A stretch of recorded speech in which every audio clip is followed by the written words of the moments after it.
مولا علی شیر خدا نے اپنی زندگی ساری 9 سال کی عمر تھی جب کلمہ پڑھا تھا، 9 سال حضور نے سب گھر والوں کی دعوت پکائی، اور جب سب لوگ آ گئے سارے خاندان والے، تو فرمایا میں اللہ کا نبی ہوں، کون کون میری مدد کرے گا؟ آپ کو پتہ ہے نا کہ جب مشکل وقت آتا ہے نا، یہ تو تب پتہ چلتا ہے نا ساتھ کون چلتا ہے۔ امیر آدمی ہو نا، جس کے پاس 10 کروڑ روپیہ ہو اور وہ اپنے مکان کا تیسرا لینٹر ڈالنے لگے نا، تیسرا، تو سارے بڑے بڑے لوگ آ کے پوچھتے ہیں چودھری صاحب کوئی ضرورت ہوئی تو بتانا، پیسے پوچھے۔ تو غریب آدمی کی چھت گر جائے تو اسے کوئی بھی نہیں پوچھتا، بلکہ جن سے تعلق ہوتا ہے وہ بھی موبائل بند کر لیتے ہیں، وہ کہتے ہیں اب اس نے واپس کیسے کر دیں۔ حضرت مولا علی اس زمانے میں جب سام سونگ گیا سب کو، حضور نے فرمایا کون کون میرے ساتھ چلے گا؟ روٹی بھی کھا، صادق اور امین بھی کہہ دیا، جب کہا چلے گا کون کون، چپ کر گئے۔ تو حضرت علی کہتے جب میں نے حضور کے چہرے پر ذرا پریشانی دیکھی نا، یہ چلتے کیوں نہیں، تو آپ فرماتے ہیں کہ ابھی میں کھجور کھا رہا تھا، کرتا لمبا پہنا ہوا تھا، سب سے پیچھے بیٹھا تھا، اور حضرت علی کا قد بھی درمیانہ تھا۔ آپ فرماتے ہیں میں اٹھا اور کھجور ابھی میرے منہ میں تھی، جھٹ پٹ میں نے اسی طرح نکال کر جیب میں ڈال، اور میں پنجوں کے بل کھڑا ہو گیا، دونوں بازو کھڑے کر کے کہا حضور یہ نہیں بولتے تو نہ بولے، انا ناصرو کا یا رسول اللہ، انا حافظو کا یا رسول اللہ۔ حضور آپ جہاں جہاں کہیں گے علی آپ کا مددگار بنے گا، دین کی مدد کرے گا، اور اگر آپ تک کوئی آئے گا تو علی آپ کی حفاظت کرے گا۔ 9 سال کی عمر میں چلے علی دین کی نوکری کے، پھر بدر میں بھی پہلی صف میں، احد میں بھی پہلی صف میں، خندق میں بھی پہلی صف میں۔ ایک جنگ میں حضور نے کہا علی تو رہ جا، اس دفعہ رہ جا، تو عرض کی رو پڑے حضرت علی، دلیر آدمی تھے، رو پڑے، کہنے لگے حضور آپ مجھے بچوں اور عورتوں کے پاس چھوڑ کے جا رہے ہیں، حضور مجھے لے چلے، میں میدان کا زندگی ساری گزار دی، ساری زندگی گزار دی، اپنے زمانے میں آپس کا اختلاف بھی دیکھا، ساری زندگی شیر خدا نے دین کو دے دی۔ کوفے کی جامع مسجد میں 21 رمضان کو جب حضرت علی کو خنجر لگا نا، تو تاریخ میں جملہ محفوظ ہے، خنجر لگا نا جب وہ 9 سال کی عمر میں یاری لگائی، 63 سال عمر ہو گئی، جب خنجر لگا تو کہنے لگا فزت برب الکعبہ، مجھے رب کعبہ کی قسم آج کامیاب ہو گیا ہوں، پانی پرن سہیلیاں تے رنگا رنگ کڑے، اسی پریا اس دا جانیے جس دا توڑ چڑھے۔ کہا دیکھو بھائی میں آج کامیاب ہو گیا، میں کامیاب ہو گیا، وہ جو میں نے کہا تھا حضور میں ساتھ رہوں گا، تے لے سجنا سا توڑ نبھائی، جان دیتی راہ تیرے، دے دیا ہر چیز دین کو دے دی۔ کون سی پراپرٹی چھوڑ کے گئے پیچھے، کون سا نظام بنا کے گئے؟ امام حسن بھی شہید ہوئے، پتہ ہے آپ کو امام حسن کا بھی دن منانا چاہیے کہ نہیں؟ ان کے یوم وصال پہ بھی کوئی جلسہ کر لیا کرو، بڑے ہیں امام حسین سے، جدھر سارا زمانہ چلتا ہے ادھر چل پڑتے ہو۔ نام آیا نا، پہلا امام حسن کا ہے، دوسرا امام حسین کا ہے، اور امام حسین کے اپنے جملے ہیں، فرماتے ہیں میرا بھائی نہیں، میرا امام بھی ہے، میرا امام بھی ہے۔ اور آپ فرمایا کرتے تھے میں نے بڑی چیزیں اس حسن سے سیکھی ہیں، جو انہوں نے سیکھا ہے ایک بتاؤں اس میں سے؟ کچھ لوگ تھکے ہیں آپ میں سے، حالانکہ میں تو زیادہ سفر کر کے آیا ہوں، عرض کروں جو انہوں نے سیکھا ہے؟ سنو، امام حسین خود بتاتے ہیں، فرماتے ہیں کہ اب میرے بھائی نا امام حسن اپنی ایک بیوی کو طلاق دینا چاہتے تھے، اختلاف شدید ہو گیا، بات طلاق تک آ گئی، مجھے پتا چلا تو میں پہنچا، میں نے کہا بھائی جان کیا اختلاف ہے بھابی سے، سنا طلاق دینے لگے ہیں؟ فرمایا ہاں طلاق دے دوں گا۔ چلی گئی ہم ایک کے، فرمایا بتائیں غلطی کیا، کیوں دے رہے ہیں؟ تو امام حسن فرمانے لگے حسین آپ نے قرآن نہیں پڑھا؟ میں نے کہا جی پڑھا ہے، بتائیں۔ کہنے لگے اللہ فرماتا ہے ہن لباس لکم وانتم لباس لہن، مرد عورتوں کا لباس ہے، عورتیں مردوں کا لباس ہیں۔ فرمایا میری بیوی میں کوئی کمزوری ہوگی تو میں پردہ ڈالوں گا کہ دنیا کو بتاؤں گا؟ امام حسین کہتے ہیں میں نے اٹھ کے بھائی کا ہاتھ چوما، میں نے کہا آیت میں نے پہلے بھی پڑھی تھی، تفسیر آج سمجھ میں آئی ہے، تفسیر آج سمجھ میں آئی ہے، میرے بڑے بھائی نے سمجھائی ہے، سمجھ میں آئی۔ کہتے ہیں کچھ دنوں کے بعد امام حسن نے بیوی کو طلاق دے دی، میں پھر آیا اور میں نے کہا میرے شانوں والے بھائی آپ بھی بتا دیں کیا مسئلہ تھا؟ تو کہتے ہیں میرا ماتھا چوما میرے بڑے بھائی نے، اور کہنے لگے حسین چھوڑ، وہ غیر محرم بیوی ہے، میں کسی غیر کی باتیں تیرے ساتھ کیا کروں، طلاق دے دی، غیر محرم ہو گئی، اب اس کا ذکر کیا چھیڑنا؟ کہتے ہیں میں سمجھ گیا کہ میرا بھائی قرآن کی اس روح کو جانتا ہے جو حسین تک بھی پہنچ رہی ہے۔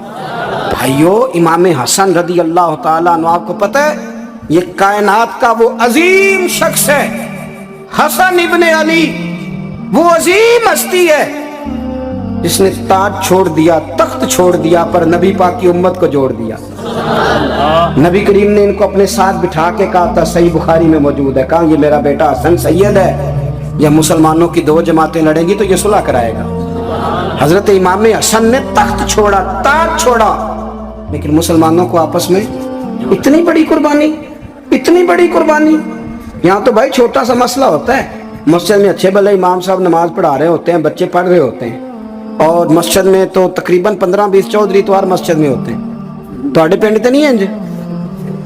چلو اللہ کا شکر ہے جی، اتنے نہیں تھوڑے نے، چلو اللہ کرے وہ بھی نال ہی رل جان، درویشی چنگی چدرا دا کی کرنا ہے۔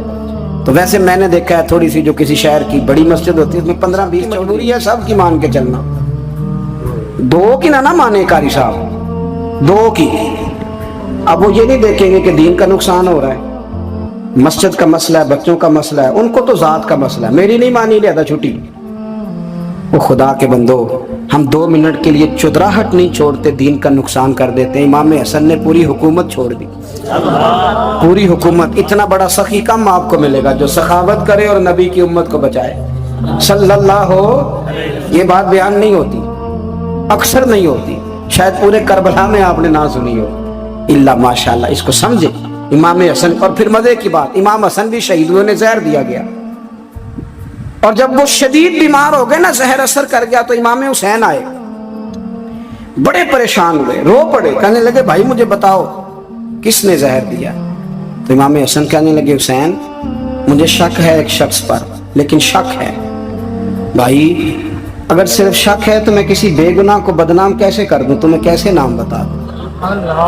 یہ نامعلوم پرچے کراتے نہیں ہم روز ہی نامعلوم پرچے، جس پہ دشمنی ہے اس کا نام لکھا دو، ختم ہو گئی بات۔ امام حسن کی تربیت دیکھو، فرمانے لگے جس پر مجھے شک ہے اس کا نام بتا دوں، تو اگر وہ نہیں تو بے گناہ کا ذکر کیسے کر دوں؟ تو امام حسین فرمانے لگے بھائی جان اگر وہی ہوا تو آپ فرمانے لگے اگر وہی ہوا نا تو حسین پھر بھی تو چھوڑ دے، میں نے رب کے سپرد کر دیا، اللہ بہترین انتقام لینے والا ہے۔ اللہ اتنا بڑا حوصلہ سیدہ کے بیٹے کا، شیر کے بیٹے کا، شیروں جیسا کلیجہ، اتنا دل دریا سمندروں ڈونگے، کون دلاں دیاں جانے۔ او بھائی تھوڑا حوصلہ کر، جتن تے ہر کوئی کھیڈے، تو ہارن کھیڈ فقیرہ، اور جتن دا مل کوڈی پیندی، ہارن دا مل ہیرا۔ او کہیں بیک بھی تو ہو نا، کہیں تو درگزر بھی تو کرنا، کہ ہر جگہ چھا کے رہنا ہے، ہر جگہ چھا کے رہنا ہے۔ میرے ایک سنگی ہیں، آپ کو پتہ یہ جو سٹیج پہ بیٹھنے والے لوگ ہوتے ہیں نا، یہاں تو اچھے لوگ بیٹھے ہیں، میری طرح کے بھی لوگ، جو سٹیج پہ بیٹھنے کا عادی ہو جاتا ہے وہ نیچے بیچارہ بیٹھ بھی نہیں سکتا، یہ مسئلہ ہو جاتا ہے۔ میں کس کو دیکھو کیا فرض ہوتا ہے، اگر کسی بندے کی کوئی شان ہے تو وہ جو سب سے پیچھے بیٹھا ہے اس کی شان ویسی کی ویسی ہے، کوئی کمی آ جائے گی؟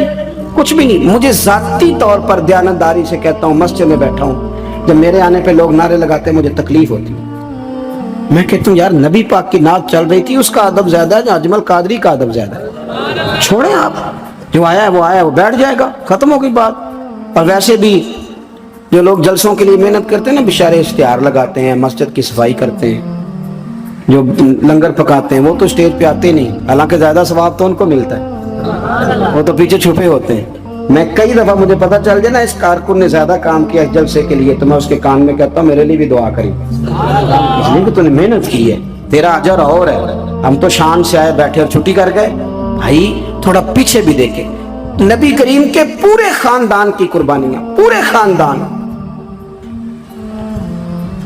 دوپہر کو کھانا نہ پکا ہو تو ہمارے بچے موبائل توڑ دیتے ہیں، اور شام کو مرضی کا نہ پکا ہو تو واک آؤٹ کر جاتے ہیں، کہتے ہیں لے آؤ پیسے پھر برگر لے آئیے، میری مرضی کا نہیں پکا۔ سیدہ فرماتی ہیں میرے گھر میں مہینہ چولہا نہیں جلا، مہینہ چولہا۔ 3 روزے رکھے سیدہ فاطمہ نے، مولا علی نے، امام حسن نے، امام حسین نے، اور تینوں دن افطار کے وقت فقیر مانگنے آ گیا تو کھانا وہاں دے دیا۔ آپ کا کیا خیال ہے جو بے صبرا آدمی ہو وہ کربلا میں جا کے لڑے گا؟ جس کو عادت ہی نہ ہو بچپن سے ٹھہرنے کی وہ لڑے گا؟ جو ذرا سی بات پہ ڈگمگا جاتا وہ لڑے گا؟ اسٹیج پہ نہیں بٹھایا تو لڑ پڑے وہ لڑے گا؟ او خدا کے بندو، بڑا حوصلہ چاہیے، بڑا ظرف چاہیے،